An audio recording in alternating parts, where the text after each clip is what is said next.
What's going on, guys, and welcome to a special edition of WrestleRant here today, where normally every single Tuesday I, Graham G.S. Matthews, break down all the pay-per-views that I watch on the WWE Network. I was going through the schedule of every WrestleRant video I'll be doing from now until the end of 2018. I put up the lineup on Twitter a few days ago. If you want to check it out, please do so. It includes WWE pay-per-views from the past year, NXT takeovers. It includes a lot of stuff. WCW shows, ECW shows, TNA shows, starting with WCW or NWA, whatever. Starrcade 1983 this coming Tuesday. But while doing so, and that in addition to, what was it? The thing that I was doing the other day. Oh, I was putting together a playlist. I'm going to put it in the description box of this video and every WrestleRant video going forward. It is the playlist of every WWE pay-per-view I've reviewed in order. So if you've ever wanted to listen to my reviews of every O2 pay-per-view I've ever talked about, including, pretty much every O2 pay-per-view, you can do so from Rumble to Armageddon in order, or every 08 pay-per-view, or every 1995 pay-per-view. They're going to be all in order in that playlist. So while I was putting together that playlist I was putting it together on Thanksgiving morning, I noticed the only pay-per-view that was missing from that list, with the exception of Clash of Champions 2016, which I'll talk about in a few weeks before Clash of Champions 2017, was Night of Champions 2014. For whatever reason, I did not talk about that show, do a retrospective review of the pay-per-view here on WrestleRant. Now, I know there was a point last year where I did some reviews of like 2014, 2015 shows I had not yet talked about here on the show, including 2014 and 2015 Hell in a Cell. And I also talked about 2015 Night of Champions. For whatever reason, I didn't do one for 2014 Night of Champions, and I could have sworn I watched it back, like last summer, to review for WrestleRant. For whatever reason, I didn't.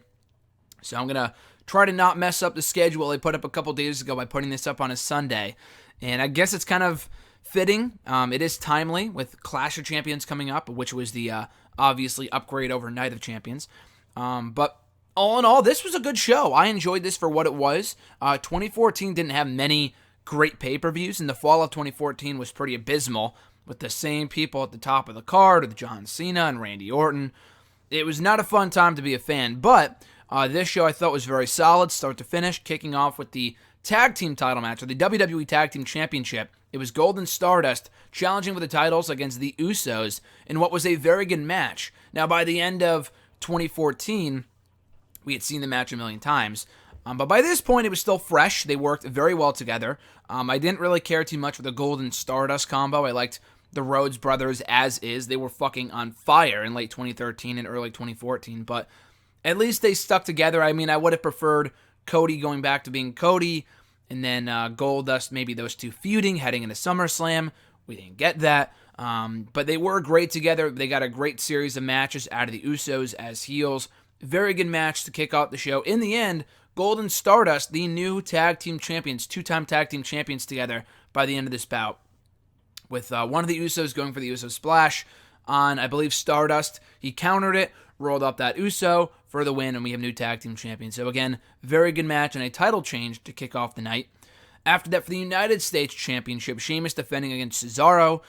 And obviously, all these years later, they work very well together as tag team partners, but they also excel as opponents as well. Now, I'll talk about Clash of Champions 2016 in a few weeks, but they had a match on that show, too, which was fucking amazing, which might have been the best bout of the night on that show. Unsurprisingly, this might have been the best match on this show as well. They put together a great 13-minute match, a lot of exciting action from start to finish, and again, like I said, the chemistry that they have is off the charts. The crowd was into this start, from beginning to end, was into everything they did. A lot of cool power moves, a lot of reversals. And the thing was, I could not tell you a single thing about the build-up to this bout. The feud was completely forgettable. Because if you can recall, 2014 was the year that Cesaro really, really got over as a babyface. But they put him with Paul Heyman. He won the Andre the Giant Memorial Battle Royal at WrestleMania. They put him with Paul Heyman.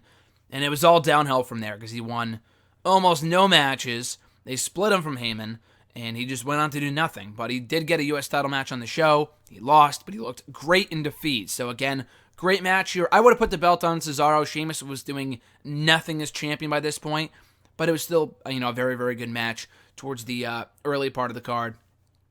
After that, for the Intercontinental Championship, The Miz contending for the IC title against familiar foe Dolph Ziggler.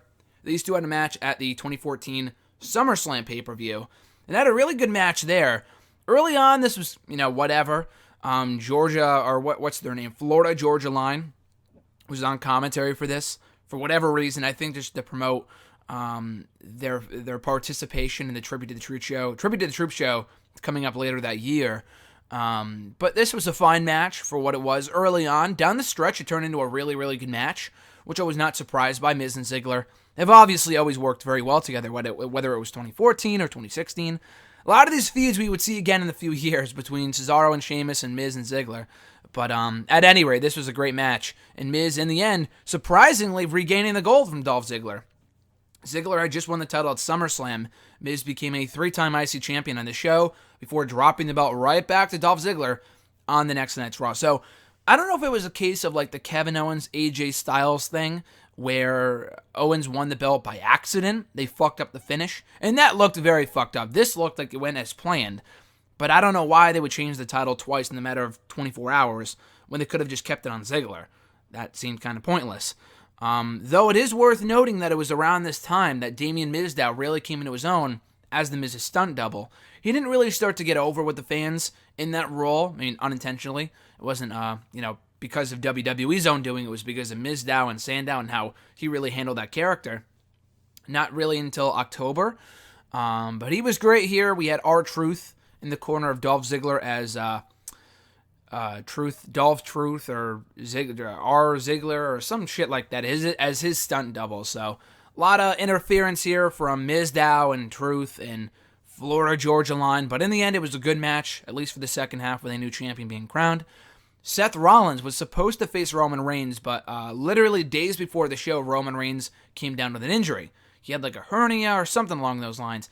The weird thing was that on the Raw before the pay-per-view, they already had the match, and Roman won clean. So it's not like this was an angle, like Roman was taken out of the pay-per-view because they already had the match on Monday. No, that was a complete freak accident.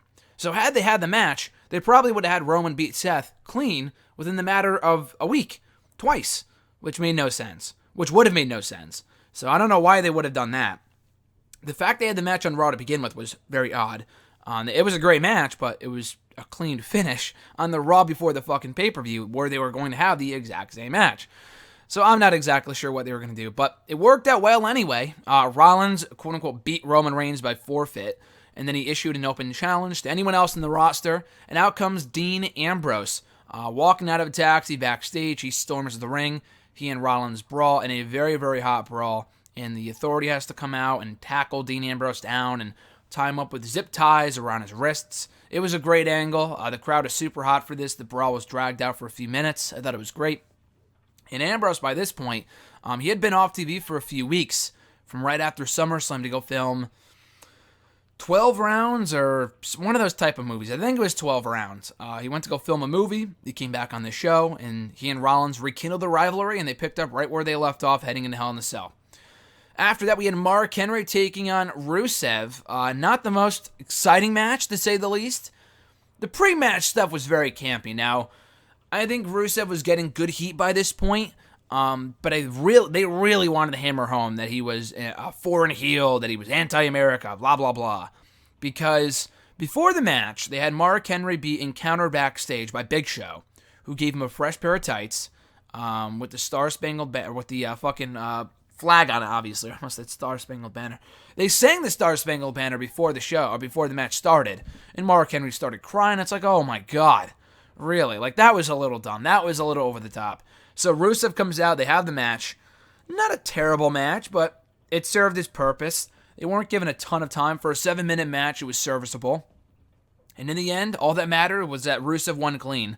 And he continued his ascent towards the top of the card, or at least towards being defeated by John Cena at WrestleMania. So again, the match was fine. The pre-match stuff was a little over the top, a little force-fed. But beyond that, at least Rusev won. That's all that mattered. After that, another non-championship match. Randy Orton taking on Chris Jericho. Again, a feud that kind of came out of nowhere. No pun intended. So Jericho had just wrapped up his rivalry with Bray Wyatt, and Bray Wyatt beat Jericho on Raw. And then Wyatt disappeared from TV for some reason, and we would not see him until Hell in a Cell. I don't know. So, because of that, Jericho moved instead into a rivalry with Randy Orton. I believe the plan, according to Jericho, is to do Jericho and Rollins on this show, but they went in a different direction, which would have been cool, but I think we ended up getting that feud a few years later towards the end of 2016.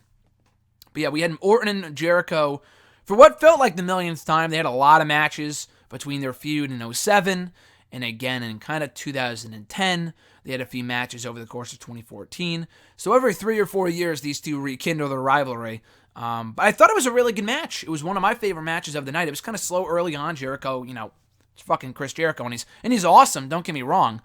But he's kind of slow at this point in his career. At least, he's kind of actually gotten better since this point. This was not the greatest match early on, but it turned into a damn good match, an excellent match in the second half, a lot like Miz and Ziggler earlier on in the show. I thought this turned into a great match. A lot of great reversals. You could see the finish coming from a mile away, but it was still well done with Jericho going for something off the top rope. I'm not exactly sure what he was going for. He kept on goading Orton like, come on, get up, Orton, get up, get up, get up. Come on, Randy. And then as soon as he got up, Jericho jumps off the top rope and lands right into an RKO. So again, very good match. Orton won clean, which was great. And I thought Orton around this time was fucking killing. And before he even covered Jericho, puts his arms up in the douche pose. I thought it was great. Orton around this point in time was one of my favorite incarnations of Orton. Because he looked motivated, he looked great, he started doing the whole tweener turn. He was on fucking fire around this point, teasing tension with the Authority and whatnot. So I thought this was a very good match and a great way for Jericho to end his latest stint with the WWE. After that, a triple threat match for the Divas Championship, AJ Lee, Nikki Bella, and Paige. Paige walked in as champion. AJ Lee walked out as champion. It was a good match. AJ Lee and Paige, by this point, already had a handful of matches one-on-one.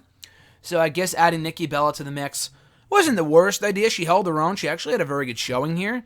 And she and Brie were feuding at the time, and Brie had this awful pre-match backstage promo talking about who she thought would win the match, and the promo was fucking terrible. Brie's mic skills were never great. She did improve over the years, but when she first broke off from Nikki, she was atrocious. Not to say that Bella was a fucking CM Punk on the mic, that Nikki Bella was a CM Punk on the mic or anything, but God, she was light years ahead of Brie. Brie just sucked on the mic around this point in time.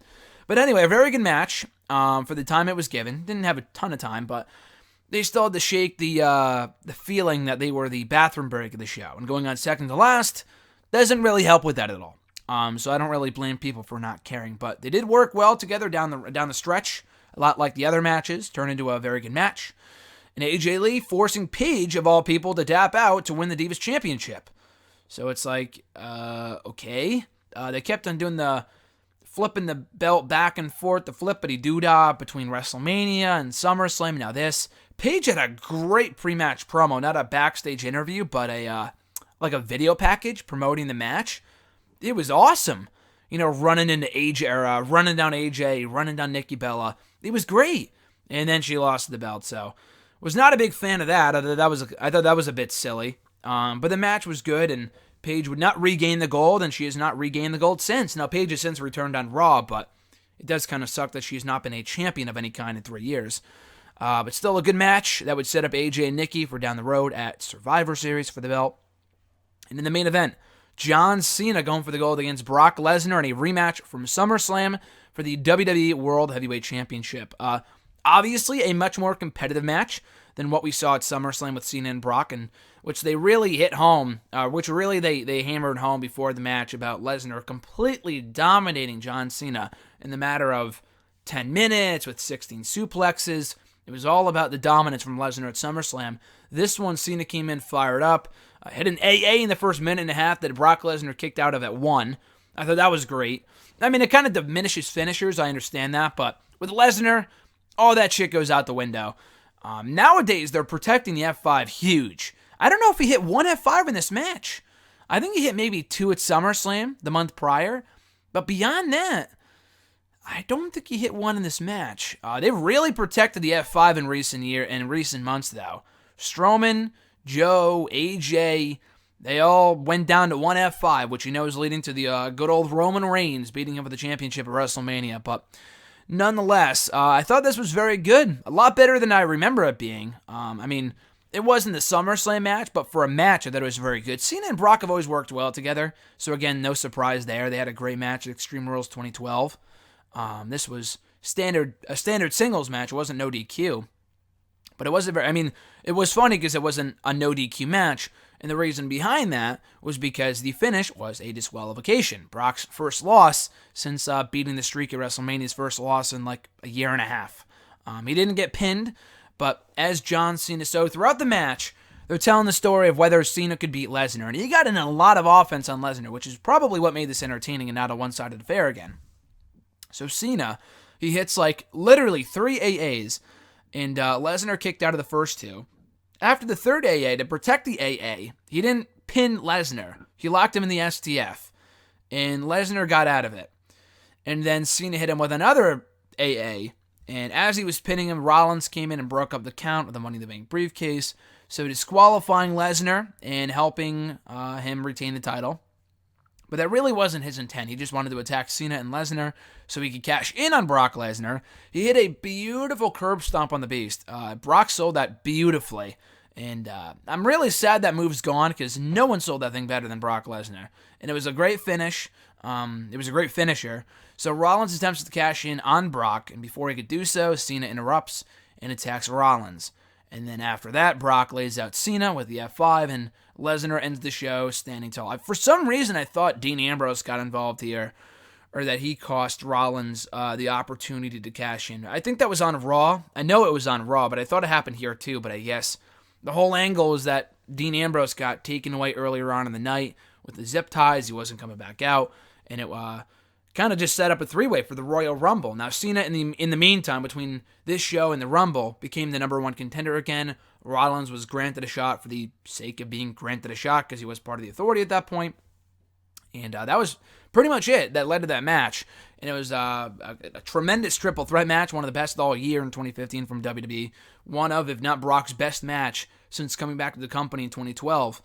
But yeah, no, I thought that was a great match. And the Rollins-Lesnar rivalry that continued at WrestleMania and then on at Battleground 2015 can be traced back to this show where he attempted to cash in on Brock, but that attempt was thwarted by John Cena. So kind of planting the seeds for that 3-way that we would see at the Royal Rumble a few months later. But, kind of an anticlimactic finish, but it did protect Brock and ensured that Cena wasn't pinned again, which he wouldn't have lost anything by, but nonetheless, a very good match to close out the show. Regardless, though, from Cena and Brock, they have great chemistry and put together a terrific main event that was much more competitive than the SummerSlam affair, as I talked about earlier. So, on the whole, a very good show, especially for a time period where really nothing of note happened. That fall season, those final few months of 2014 for WWE were just very abysmal, very forgettable, and that's usually the case with the summer the fall season in WWE. Just a lot of forgettable programming. Whether that's been the case this year is up for you to decide, but it's been a lot better than it was in 2014 in my personal opinion. But like I said, though, that being said, this was a very solid show. You had a lot of good matches. I can't give this a bad rating because there was a lot of good matches. The main event was entertaining. The women's match, for the time it was given, I thought was good as well. It was a fun match. Orton and Jericho, I really enjoyed. Miz and Ziggler was very good down the stretch. Sheamus and Cesaro, great match. Would not argue with you if you said it was the match of the night. The opener I also really, really enjoyed between Gold and Stardust and the Usos. Rusev and Henry served its purpose. The Rollins and Ambrose brawl kicked off, rekindled that rivalry heading into Hell in a Cell. And that was it. I just thought it was a very, very good show. No kickoff match, apparently. I think it was just the highlight reel with Jericho and... No, maybe it was not the highlight reel. I think it was the Peep Show with Christian, Jericho, and Orton. So, and I really, really enjoyed that. So you can check that out if you want. It's a separate category on the WWE Network. But yeah, overall, good show. I enjoyed it, so definitely check it out on the WWE Network at your leisure ahead of Clash of Champions 2017. So again, my apologies for not reviewing the show sooner. Completely forgot about it, looked it over for whatever reason. So now we can say we have reviewed every WWE pay-per-view on the network up until Clash of Champions 2016, which I will be talking about in just a few short weeks here in the show. But in the meantime, though, you guys could check out my WCW Starrcade 1983 review right here on the channel on WrestleRant on Tuesday. So stay tuned for that in just less than 48 hours. And until then, guys, you can find me on the Twitter and Facebook at WrestleRant and on Facebook.com/Graham.JSM.Matthews. Be sure to like this video, drop a comment, share the video, and subscribe to the channel for more daily content. I'm Graham G.S.M. Matthews. Have an awesome rest of your weekend, folks, and I'll catch your ass down the road.